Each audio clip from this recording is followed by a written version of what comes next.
My family has a really bad luck with hearing. My mother and my sister both have what's called otosclerosis and have had surgery. My brother also has the genetic condition, but he also has 40 years in car stereo competitions. So there's a lot going on there. My hearing loss has been caused by viruses attacking my middle ear.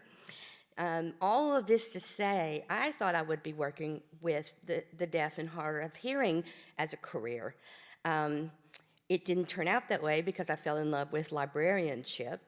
When it came time to pick an internship, most people just chose the local library or whatever. I was like, no, I want something different.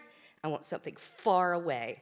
So I packed up, in 1988, I should say, my little Chevy hatchback and drove to Rochester, New York to do a summer internship at the National Technical Institute for the Deaf. I was going to work in the library, but this was something so scary and new for me.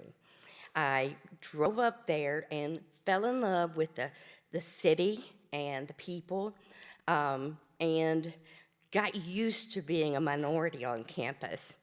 My roommates were ASL interpreters, American Sign Language, and they took me in and made me feel welcome.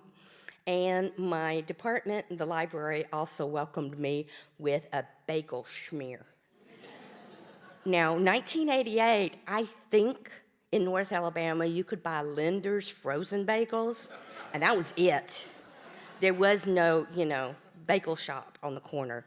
They had every type of bagel. They had every kind of schmear. They had fish. They had cream cheese. Oh, you name it. I was flabbergasted, but very, very happy. I had to get used to being among deaf culture. It's a different way of being. I had very, very scant knowledge of sign language, and what I did know I was afraid to use because ASL users are so visually striking. They're very expressive and they use their whole upper body to tell a story. It's a different language. It has a different syntax. It has a different structure and very emotional. And so I would do my best to help whoever I was facing in the library that day.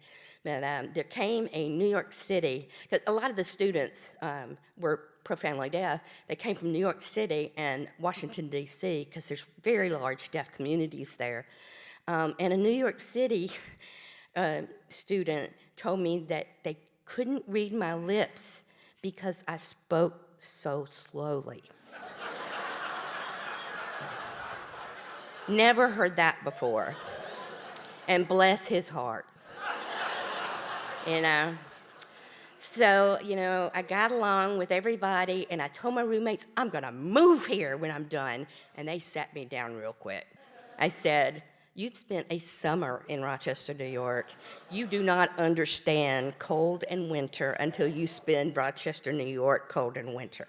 And I said, there's so much snow, so much wind. They use tunnels to get from class to class. And I was like, tunnels? That's a great idea. I never heard this. Anyway, fell in love with the place, and, I thought that it would lead to a career, but, I ended up back at wonderful life in Birmingham, Alabama. I've had hearing loss now for about 10 years, and I've gotten used to it. I did not know, however, even though I use hearing aids, how much I relied on lip reading until the pandemic. You all know because you yourselves lip read more than you think you do. When patrons come into the library, they're already really quiet, which just irks me. Why did it get that reputation? I don't know.